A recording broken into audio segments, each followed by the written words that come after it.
Hello friend, स्वागत है आप सबका आपके अपने channel study with Abhay sir में। आज हम सभी एक नए टॉपिक के साथ आपसे रूबरू हो रहे हैं। आज की कक्षा में हम लोग इतिहास का सामान्य परिचय, जीवन की उत्पत्ति किस समय हुई, कैसे हुई, साथ में इतिहास का वर्गीकरण किस आधार पर किया जाता है, इनको देखेंगे। तो सबसे पहले देखते हैं कि इतिहास किसे कहते हैं। ठीक है, देखिए प्राचीन काल में या आज से पहले प्राचीन काल में घटित वह घटना जिसका पुरातात्विक या साहित्यिक साक्ष्य उपलब्ध हो उसे क्या कहते हैं? इतिहास कहते हैं। मतलब ऐसी घटनाएं जो भूतकाल में घटित हो चुकी हैं और उन घटनाओं का कुछ साक्ष्य उपलब्ध हो। साक्ष्य मतलब क्या? एविडेंस। और साक्ष्य दो ही प्रकार के होते हैं, पुरातात्विक साक्ष्य या साहित्यिक साक्ष्य। इन दोनों में भी जो पुरातात्विक साक्ष्य होता है वो ज्यादा ऑथेंटिक होता है, ज्यादा प्रामाणिक होता है, जबकि जो साहित्यिक साक्ष्य होता है वो अपेक्षाकृत कम प्रामाणिक होता है। ठीक है, तो इतिहास किसे कहते हैं? प्राचीन काल में घटित हुआ घटनाएं जिसका पुरातात्विक या साहित्यिक साक्ष्य उपलब्ध हो उसे क्या कहते हैं? इतिहास कहते हैं। इतिहास के जनक किसे कहते हैं? तो इतिहास के जनक किसे कहते हैं? वो व्यक्ति का नाम क्या है? हेरोडोटस। हेरोडोटस को इतिहास का जनक या इतिहास का पिता किस व्यक्ति ने कहा था? तो ध्यान दिएगा, एक जर्मनी के विद्वान थे जिनका नाम था सिसरो। एक जर्मन विद्वान थे जिनका नाम क्या था? सिसरो। सिसरो ने ही सबसे पहले हेरोडोटस को क्या कहा था? इतिहास का पिता कहा था। हेरोडोटस इतिहास के साथ साथ भूगोल के भी ज्ञाता थे, अर्थात वो इतिहासकार तो थे ही, साथ में वो भूगोलवेत्ता भी थे। और उन्होंने उस समय, अब समझिए कब इनका टाइम पीरियड, ईसा पूर्व लगभग लगभग 400 ईसा पूर्व के आसपास इनका समय रहा है। और उस समय ये विश्व का मानचित्र बनाने का प्रयास किए थे, बनाए भी थे। ठीक है, विश्व का मानचित्र। जब उस समय समझिए कि लोग एक महाद्वीप से दूसरे महाद्वीप पे नहीं जा पाते थे, कोई सैटेलाइट नहीं था। उस जमाने में यदि कोई व्यक्ति विश्व के मानचित्र बनाने की कोशिश भी करता है तो अपने आप में बड़ी बात है। ठीक है, इसके बाद से इनकी पुस्तक का नाम क्या है? तो हिस्ट्रीज, कहीं कहीं आपको हिस्टोरी का नाम से इसको जानते हैं। ये 9 बुकों का एक क्या था? सेट था। ये 9 पार्ट में क्या था? अलग अलग पार्ट में था। संगमरमर इनकी हेरोडोटस की जो मूर्ति है वो सबसे पहली मूर्ति कहाँ बनी थी? यूनान में ही, जहाँ की ये थे। ठीक है, और उसी मूर्ति की जो प्रतिकृति है वो रोमन साम्राज्य में बनी थी, जो कि संगमरमर की बनी थी, व्हाइट संगमरमर की बनी थी। वो हेरोडोटस का मूर्ति यदि आप गूगल पे सर्च करेंगे तो उसका फोटो आपको मिल जाएगा। ठीक है, अब देखते हैं हिस्ट्री जो है किस भाषा का शब्द है। तो हिस्ट्री जो है वो ग्रीक भाषा का शब्द है। ग्रीक भाषा के हिस्टोरिका शब्द से बना है हिस्ट्री, जिसका अर्थ क्या होता है? घटनाओं का विवरण। जबकि इतिहास की बात किया जाए तो इतिहास 2 शब्दों से मिलकर बना है, इति धन हास, जिसका अर्थ होता है ऐसा निश्चित रूप से हुआ था। इति धन हास, इसका अर्थ क्या होता है? ऐसा निश्चित रूप से हुआ था। तो ये इतिहास में क्या है? थोड़ी सी फॉर्मल जानकारी है। अब इसके बाद से हम क्या देखते हैं? जीव की उत्पत्ति। ये इतिहास का सामान्य परिचय है। अब देखते हैं पृथ्वी पे जीवन कैसे आया, किस तरीके से आया, सबसे पहले कौन आया और किस समय आया।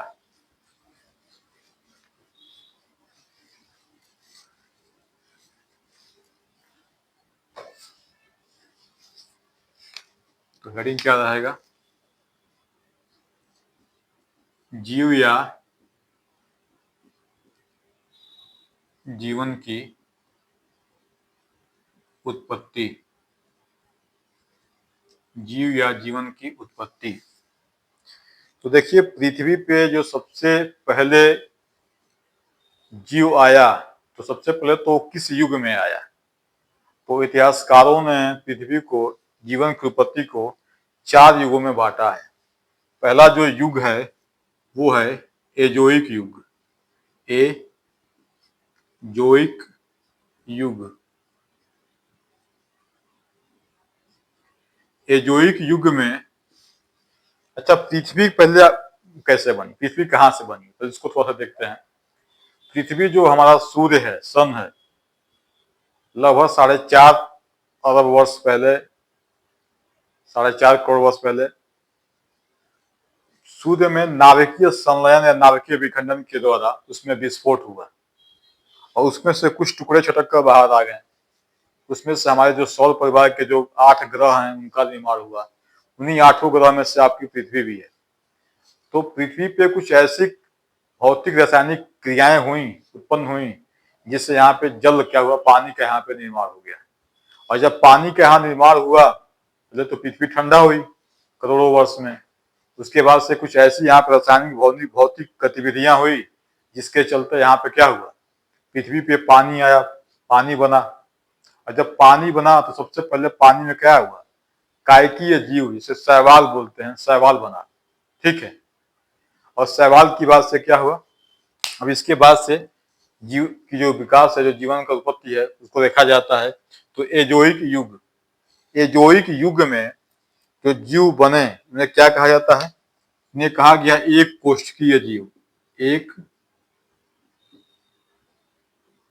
कोष्ठकीय जीव क्या कहा गया, एक कोष्ठकीय जीव। अब इसमें कुछ एग्जाम्पल क्या आप दे सकते हैं, इसके एग्जाम्पल हैं, एग्जाम्पल अमीबा, अमीबा और पैरामीशियम। अमीबा, पैरामीशियम, ये इसके एग्जाम्पल हैं। ठीक है, तो पहला कौन सा है, एजोइक युग। दूसरा कौन सा है, दूसरा युग है पेलोजोइक युग। पेलोजोइक,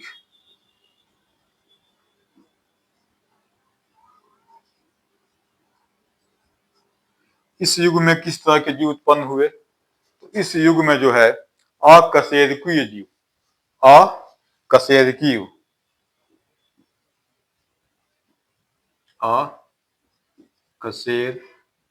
कशेरुकीय जीव क्या हुआ, पृथ्वी पे उत्पन्न हुआ।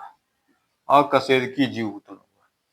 ठीक है, अकशेरुकीय मतलब क्या होता है, यानी कि हड्डी विहीन, ऐसे जीव जिसमें हड्डी नहीं हो, तो हड्डी विहीन आप इसको समझ सकते हैं, हड्डी विहीन जीव उत्पन्न हुए। ठीक है, हड्डी विहीन जीव का आपको एग्जाम्पल पूछे कि कौन कौन से हैं, तो एग्जाम्पल में आप देख सकते हैं, जैसे केचुआ हो गया,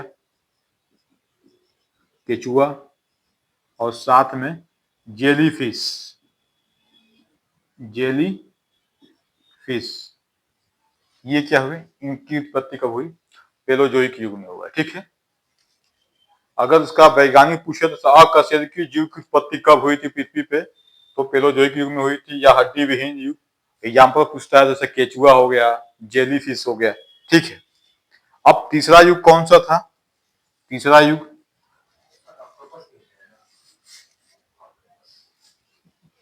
हाँ आ जाएगा वो भी।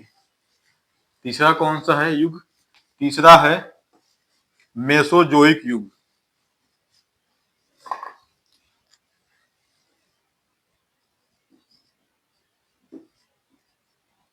मेसोजोइक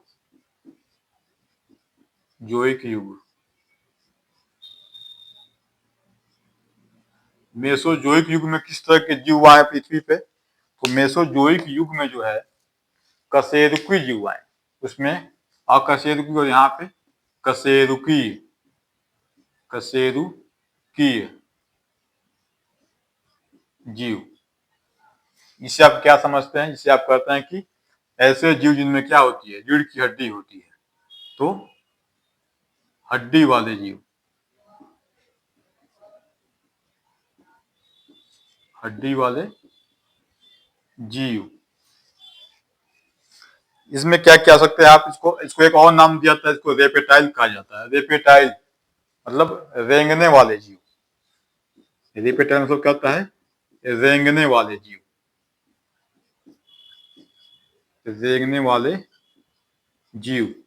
यदि इसका एग्जाम्पल आपसे पूछे तो क्या हो सकता है, जितने जीव देखने वाले होते हैं, जैसे सांप हो गया, सांप, ठीक है, सांप के बाद से क्या हो जाएगा, और देखने वाले कौन से हैं सांप के बाद से, बताइए,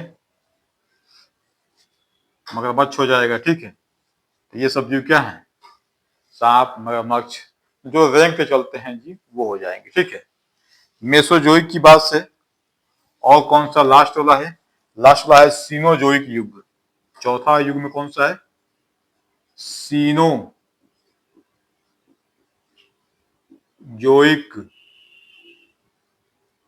सीनोजोइक युग। इस युग में किस तरह के जीव उत्पन्न हुए, तो स्तनधारी मैमल्स, क्या कहते हैं, मैमल्स, स्तनधारी जीव इसमें उत्पन्न हुए, स्तनधारी जीव। और आदि मानव, मानव भी इसी युग में आया, क्योंकि जो मैमल्स हैं, जितने भी स्तनधारी जीव हैं, सभी जीव सीनोजोइक युग में ही उत्पन्न हुए।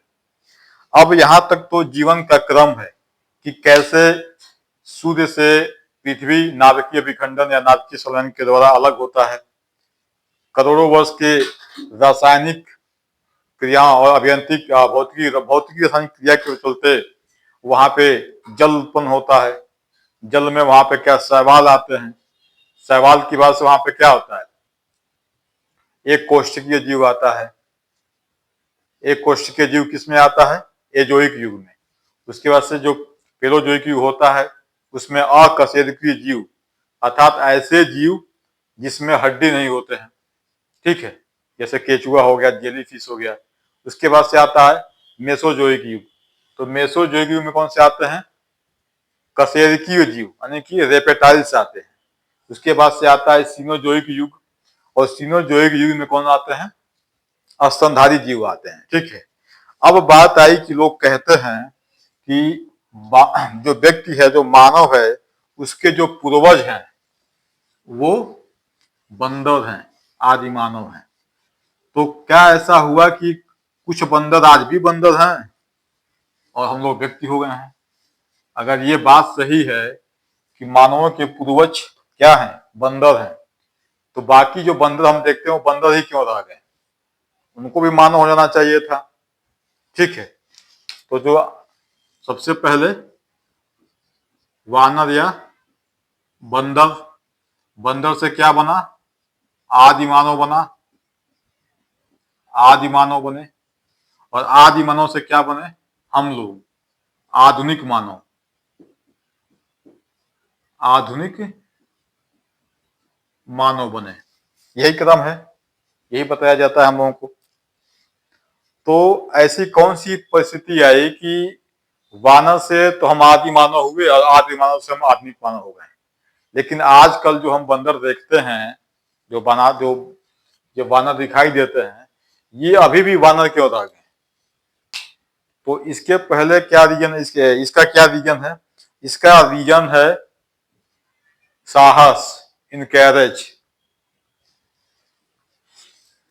जंगल से ऐसे बंदर जिन्होंने वृक्ष की टहनियों को छोड़कर मैदान जमीन पे उतरा और मैदान की तरफ बढ़े, तो उनकी जो शारीरिक गतिविधि है कि मैदान में जब वो चलेंगे तो खड़े होंगे, पहले थोड़ा सा झुक के खड़े होंगे, फिर सीधा खड़े होंगे, और तमाम तरह की बाधाओं से क्या करेंगे, वो अपने आप को उबारेंगे।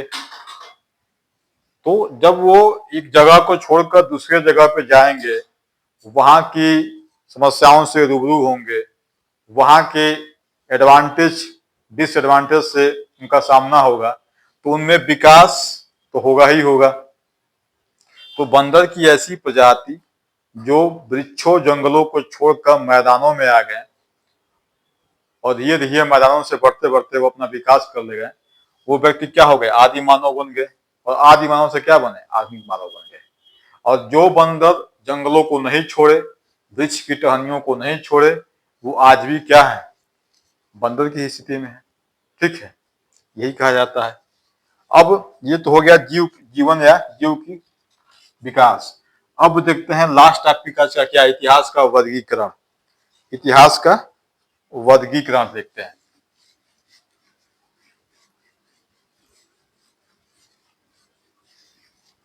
इतिहास का वर्गीकरण।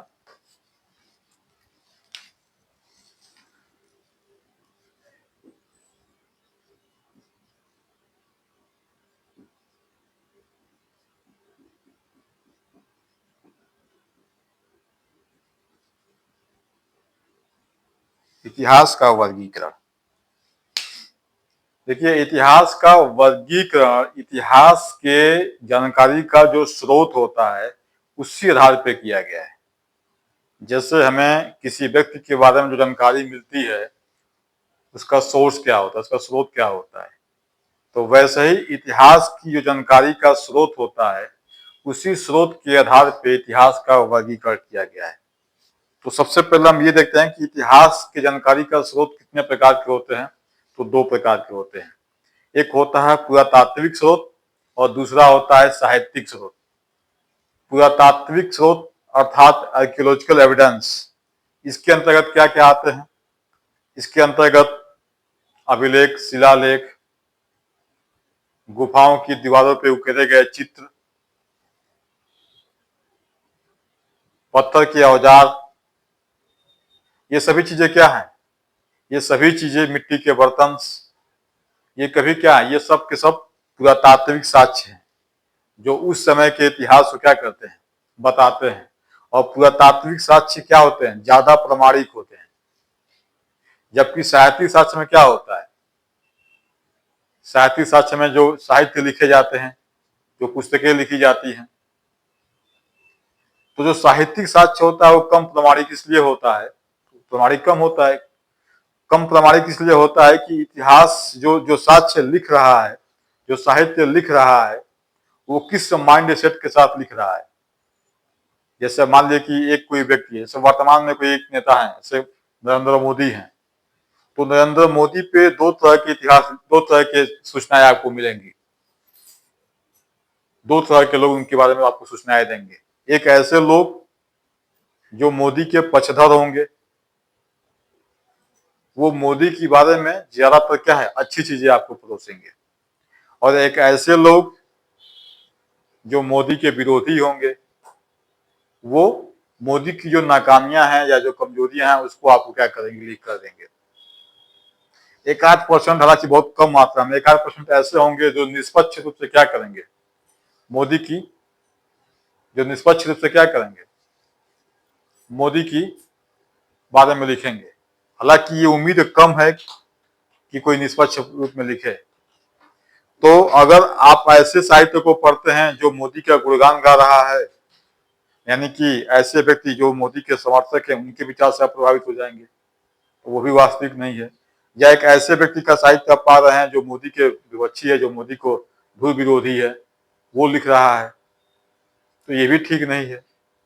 तो कुल मिला के जो साहित्यिक साक्ष्य होते हैं वो उतने प्रमाणिक नहीं होते हैं, वो लिखने वाले की मनोदशा पे निर्भर होते हैं। लेकिन जो ये पुरातात्विक साक्ष्य होता है, ये क्या कह सकते हैं, ये प्रमाणित होते हैं। ठीक है, तो इतिहास का वर्गीकरण में देखते हैं। सबसे पहले इतिहास को तीन भागों में बांटा गया है। पहला है प्रागैतिहासिक काल। प्रागैतिहासिक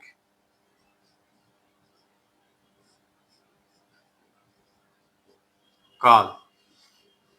दूसरा है आद्य ऐतिहासिक काल।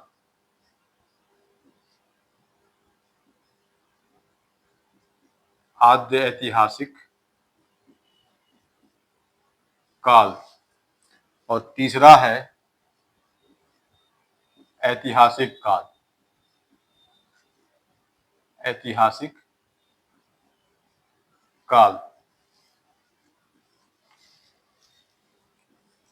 प्रागैतिहासिक काल की जो जानकारी मिलती है हमें, वो सिर्फ और सिर्फ पुरातात्विक साक्ष्य से मिलती है।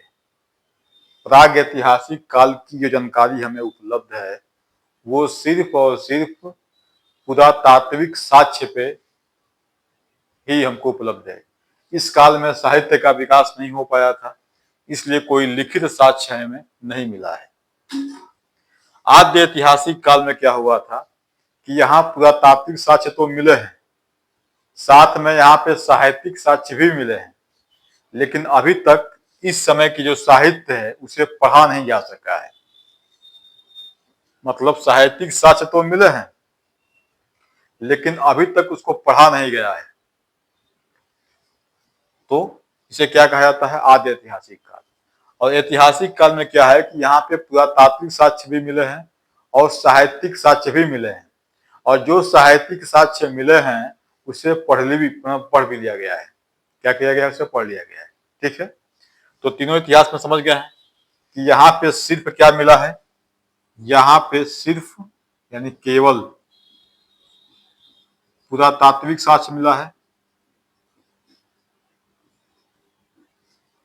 पुरातात्विक साक्ष्य, और यहाँ पे जो है पुरातात्विक मिला है, पुरातात्विक साक्ष्य मिला है, और साहित्यिक साक्ष्य मिला है, लेकिन अभी इसे पढ़ा नहीं जा सका है। और यहाँ पे क्या है? यहाँ पे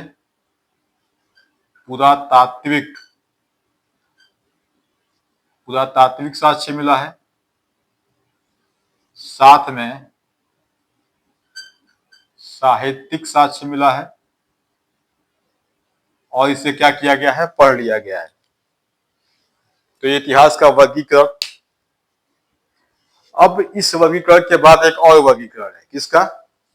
इस वर्गीकरण के बाद ये जो आपका प्राग ऐतिहासिक है, इसका एक और वर्गीकरण है।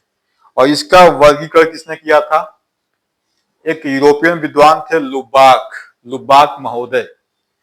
तो ये जो प्राग ऐतिहासिक काल है, इसका भी वर्गीकरण किया था किसने? लुबाक महोदय ने किया था।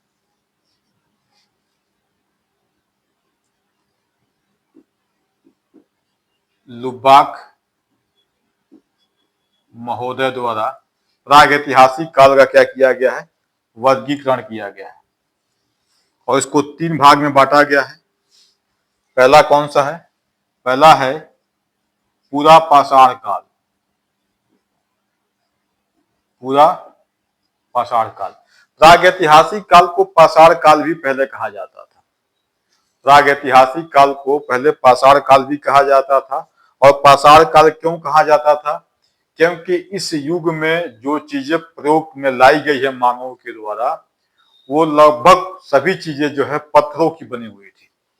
पत्थर के गुफाओं में रहते थे, पत्थर के औजार प्रयोग करते थे। ठीक है, तो अधिकतर उनके जीवन का एक महत्वपूर्ण अंग था पत्थर, और पत्थर को पाषाण भी कहा जाता है। इसलिए उस दौर के समय को पाषाण काल, फिर बाद में से क्या कहा गया? प्राग ऐतिहासिक काल कहा गया। तो प्राग ऐतिहासिक काल को 3 कालों में, 3 वर्गों में किसने बांटा था? लुबाक महोदय ने बांटा था। पहला था पूरा पाषाण काल, दूसरा था मध्य पाषाण काल, मध्य पाषाण काल, और तीसरा था नव या उत्तर पाषाण काल। नव या उत्तर पाषाण काल। अब इसका टाइम भी अलग अलग है तीनों का। इसका जो टाइम है वो कब से कब तक है?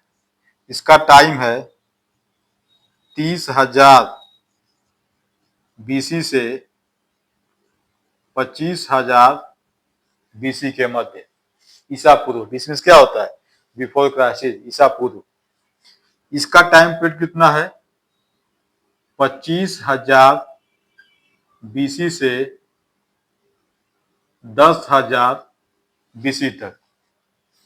और इसका टाइम कितना है? टाइम पीरियड 10,000 बीसी से कहीं कहीं 3,000 और कहीं कहीं 5,000 बीसी तक।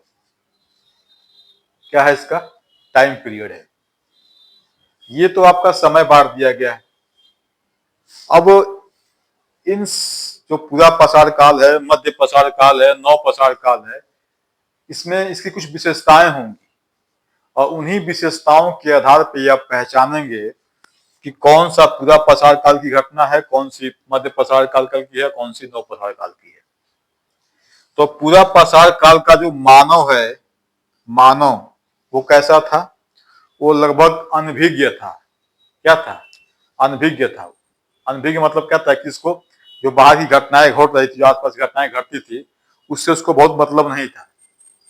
निरा एक पशु की तरह वो भी रहा करता था। और इस समय जो वो औजार का प्रयोग करता था, वो औजार किसके थे? पत्थर के थे। और वो पत्थर के औजार कैसे थे? तो पत्थर के औजार मोटे थे, भद्दे थे, बेडौल थे। ठीक है, तो कैसे थे? भद्दे थे, बेडौल थे। और इस काल की दो घटनाएं महत्वपूर्ण है। पहला क्या है कि इस काल में जो मानव का जो साक्ष्य मिलता है वो दक्षिण भारत के एक स्थान है वेल्लारी, वहां से मिलता है। और दूसरी क्या है कि इस युग में आग की खोज कर ली गई थी। ध्यान दीजिएगा, आग की खोज की गई थी। आग का प्रयोग नहीं किया जाता था मानव के द्वारा, खोज कर लिया गया था। जंगल वंगल में आग लगी होगी आपस में टकरा के पेड़ वगैरह, तो ये आग उन्होंने देख लिया था, लेकिन उस आग का प्रयोग करना ये नहीं जानते थे कि इस आग का प्रयोग हम कैसे अपने लाइफ में करेंगे। तो आग की खोज पूरा पसार काल की देन है, ये आप कह सकते हैं। मध्य पसार काल को क्या कहते हैं? संक्रमण काल। क्योंकि इस काल में पूरा पसार काल के भी आपको लक्षण दिखाई देंगे और नौ पसार काल के भी आपको लक्षण दिखाई देंगे। इसलिए इस काल को क्या नाम दिया गया है? संक्रमण काल। संक्रमण काल या संधि काल, ये नाम दिया गया है। ठीक है, तो मध्य पसार काल में क्या है? संक्रमण काल या संधि काल। इस काल के क्या लक्षण हैं? क्या आपको लक्षण दिखाई देंगे? तो इस काल का जो मनुष्य है, वो जो औजार का प्रयोग करता है, पत्थर के औजार का, वो पत्थर के औजार छोटे हैं, नुकीले हैं, ज्यामितीय आकार के हैं। कैसे हैं? छोटे, नुकीले और ज्यामितीय आकार के पत्थर के औजारों का ये प्रयोग करते हैं। और साथ में क्या करते हैं? साथ में ये जो मानव शव हैं, जो लोग मरते थे, तो इसके जो शव हैं, उन शवों की जो दफनाने की क्रिया है, तो शव को दफनाने की क्रिया का भी शुरुआत कहाँ हुआ था? मध्य पसार काल में हुआ था। इसके बाद से आपका नौ पसार काल है या उत्तर पसार काल है। तो नौ पसार काल का यहाँ का जो मानव है वो क्या हो रहा था? यहाँ का जो मानव है वो धीरे धीरे अब विकास की ओर अग्रसर हो रहा था, थोड़ा सा चीजों को समझ रहा था, तभी तो वो शव को दफनाने लगा था। ठीक है, और नौ पसार काल का मानव जो है ये क्या था? ये आधुनिक मानव की तरफ अग्रसर हो चुका था, लगभग आधुनिक मानव के रूप में आ गया था। और इस समय की जो सबसे महत्वपूर्ण घटना क्या है कि आग का प्रयोग करना इन्होंने शुरू कर दिया था अपने जीवन में। जैसे यहाँ पे आग की खोज तो हो गई थी, लेकिन आग का प्रयोग कहाँ शुरू किया गया था? नौ पसार काल में। जानवरों से रक्षा के लिए, भोजन पकाने के लिए आग का प्रयोग नौ पसार काल में किया गया था। इसके साथ साथ यहाँ पे पशुपालन, यहाँ पे पशुपालन का कार्य लोगों ने शुरू कर दिया था। और पशुपालन के अंतर्गत जो सबसे पहला पशु पाला गया था वो कौन सा पशु था? वो कुत्ता था। कुत्ता क्यों ये लोग पाले थे स्टार्टिंग में? इसके पीछे क्या रीजन हो सकता है? तो ये जिस बस्ती में रहते थे आसपास में, वो कहीं ना कहीं मैदानी इलाका था, आसपास में छोटे मोटे जंगल थे, तो वहां इनके जो पशु थे या इनके जो और खाद्य सामग्रियां थी, उनसे जंगली जानवरों से खतरा रहा करता था। या फिर जब ये शिकार करने जाते थे तो इनके शिकार में जो कुत्ते होते थे हेल्प करते थे। तो शिकार में हेल्प के लिए और अपने पशुओं और कृषि कार्य की, तो पशुओं की रक्षा के लिए क्या किए? अपना कुत्ता को पालना स्टार्ट किए।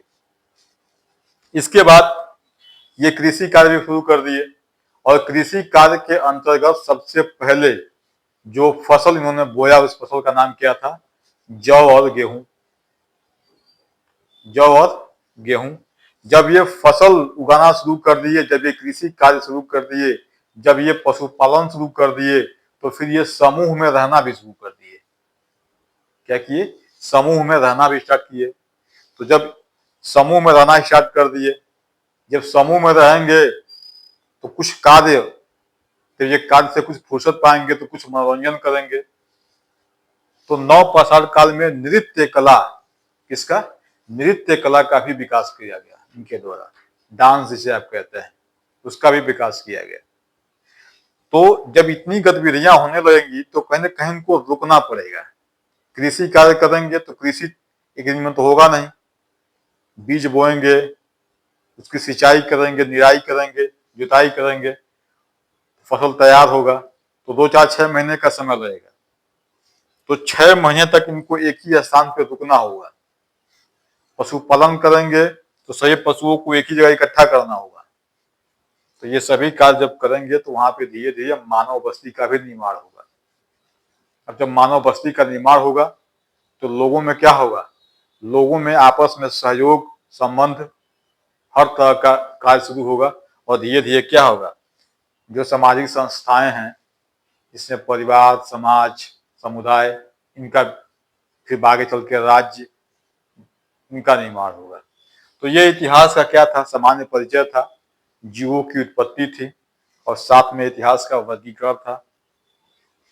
क्लास कैसा लग रहा है कमेंट के माध्यम से आप लोग सूचित कीजिएगा। और समय अभाव की वजह से क्लास डेली हो नहीं पा रहा है। प्रयास करेंगे कि इसको रेगुलर किया जाए। मिलते हैं अगले क्लास में, तब तक के लिए जय हिंद, जय भारत।